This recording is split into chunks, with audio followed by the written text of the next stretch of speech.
کل ہی ایک صاحب نے مجھ سے پوچھا میلاد منانا کہاں لکھا ہوا ہے؟ میں نے کہا بعض لوگ یہ کہتے ہیں جب حضور پیدا ہوئے تھے تو کوئی میلاد نہیں منائے تھے مکہ میں، ہے نا؟ حضور جب پیدا ہوئے تھے میلاد مکہ والوں نے نہیں منایا، آپ کیوں منا رہے ہیں؟ پر آپ کو میں بتاؤں، حضور پاک صلی اللہ تعالی علیہ وسلم جب تشریف لا رہے تھے مدینے میں، دونوں حالات بالکل الگ ہیں۔ مکہ میں بھی حضور آئے ہیں اور مدینے میں بھی حضور آئے ہیں، دونوں جگہ آنے کی کیفیت الگ ہے۔ حضور پاک صلی اللہ تعالی علیہ وسلم مدینے میں جب آئے تو تاریخ میں ہے بنو نجار قبیلے کی ساری بچیوں کے ہاتھ میں دف تھے اور وہ سنیت الوداع کی گھاٹیوں پر چڑھ جاتی تھی اور روزانہ صبح سے شام تک انتظار کرتی تھی۔ جس دن حضور پاک صلی اللہ تعالی علیہ وسلم اپنے رفیق سفر صدیق اکبر کے ساتھ قباء کی طرف سے نمودار ہوئے، جلوہ بار ہوئے، مدینے کی خوشیوں کا حال یہ تھا، حدیث میں موجود ہے ساری مدینے کی عورتیں اپنے گھروں کے چھتوں پر چڑھ گئیں، مرد حضرات اپنی گلیوں میں اور راستوں پر نکل آئے، اور چھوٹے بچیاں اور کچھ نوجوان جو جنگی لباس پہنے ہوئے تھے، تلوار بھی ان کے ہاتھ میں تھے، نیزے بھی ان کے ہاتھ میں تھے، اور وہ جو ان کے آڑ کے لیے جو ڈھال ہوتے تھے تو تلواروں کو ڈھال سے بجاتے بجاتے سنیت الوداع کی گھاٹیوں تک پہنچ گئے اور سب بیک زبان کہتے تھے طلع البدر علینا من ثنیات الوداع وجب الشکر علینا ما دعا للہ داعی۔ یہ ہمارا بریلویوں کا کیا ہوا سلام نہیں ہے، یہ مدینے کی وہ صحابیات بچیوں کا سلام ہے جنہوں نے حضور کا مدینے میں استقبال کیا ہے۔ ارے میرے بات یہ کہنی پڑتی ہے کہ اگر آج ہم میلاد میں کہتے ہیں نور والا آیا ہے، نور لے کر آیا ہے، یہ جو نعتیں پڑھتے ہیں تو در حقیقت یہ مدینے والوں کی ترجمانی کر رہے ہیں۔ انہوں نے بھی حضور کا استقبال کیا تھا اور یہ کہا تھا اللہ والا ہمارے شہر میں آیا ہے۔ انہوں نے تو بڑی بات کہی تھی طلع البدر علینا، انہوں نے کہا 14ویں کا چاند ہم پر طلوع ہو گیا ہے۔ من ثنیات الوداع، وداع یہ سنیت الوداع کی گھاٹیوں سے 14ویں کا چاند ہم پر طلوع ہو گیا ہے۔ وجب الشکر علینا ما دعا للہ داعی، یہ اللہ کی طرف بلانے والا پیغمبر جب تک بلاتا رہے گا ہم سب مدینے والوں پر اس کا شکر واجب ہوگا۔ یہ بچیاں پڑھ رہی تھیں۔ اب مجھے یہاں سمجھ میں آیا بعض لوگ یہ کہتے ہیں جب حضور پیدا ہوئے تھے تو کوئی میلاد نہیں منائے تھے مکہ میں، ہے نا؟ حضور جب پیدا ہوئے تھے میلاد مکہ والوں نے نہیں منایا، آپ کیوں منا رہے ہیں؟ تو جواب میں آپ یہ کہیں جب حضور مکہ میں پیدا ہوئے تھے تب مسلمان تھے کہاں؟ حضور نے تو 40 سال کے بعد اعلان کیا ہے، نہیں، حضور نے 40 سال بعد اعلان فرمایا۔ مکہ میں حضور پاک صلی اللہ تعالی علیہ وسلم جس وقت جلوہ گر ہوئے تھے خوشیاں منائی گئی، اور بات ہے کہ تمہاری آنکھیں نہیں دیکھتی، اس وقت تو جبرائیل امین خوشی منا رہے تھے، ملائکہ خوشیاں منا رہے تھے۔ لیکن اگر تم دنیاوی باتیں کرتے ہو ظاہری طور پر تو میں مانتا ہوں مکہ والوں نے خوشیاں نہیں منائی تھی، اس لیے کہ وہاں سب کافر تھے، اکثر کافر تھے، مشرکین تھے۔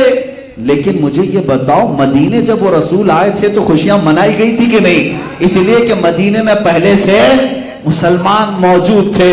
پتہ یہ چلا رسول آنے کے وقت خوشیاں صرف اسلام والے مناتے ہیں، جن کے ہاں ایمان ہے وہ خوشیاں مناتے ہیں۔ کفر و شرک جہاں پہلے سے ہو ان کو میلاد سے کیا غرض ہے؟ رسول پاک کی ولادت سے کیا غرض ہے؟ کل ہی ایک صاحب نے مجھ سے پوچھا میلاد منانا کہاں لکھا ہوا ہے؟ میں نے کہا سنیوں کی قسمت میں لکھا ہوا ہے۔ کہاں لکھا ہوا ہے؟ سنیوں کی قسمت میں لکھا ہوا ہے، اس لیے کہ ہم نے تاریخ میں دیکھا ہے کہ جب رسول مکہ میں آئے تو وہاں قسمت والے ایمان والے نہیں تھے، اس لیے ہو سکتا ہے انہوں نے ظاہری خوشی نہیں منائی، لیکن مدینے والوں کی قسمت میں تو ایمان تھا۔ جب رسول نمودار ہو رہے تھے ارے میاں انہوں نے تو دف بجا بجا کر کے اپنے نبی کا استقبال کیا، تم تو صرف ہمارے جھنڈوں پر اعتراض کرتے ہو۔ ابھی تو ہم نہ ڈھول اٹھائے ہیں نہ دف اٹھائے ہیں، مدینے والی بچیاں دف بجا کر کے میرے نبی کا استقبال کر رہی تھی، اور میرے آقا نے اگر یہ بدعت اور شرک ہوتی تو مدینے والوں کو کہتے لے جاؤ اپنے دف اندر، یہ سب کیا کر رہے ہو؟ بلکہ صدیق اکبر فرماتے ہیں حضور نے خوشی کا اظہار فرمایا۔ پتہ یہ چلا میلاد منانے والوں سے میرے آقا بھی راضی ہوتے ہیں۔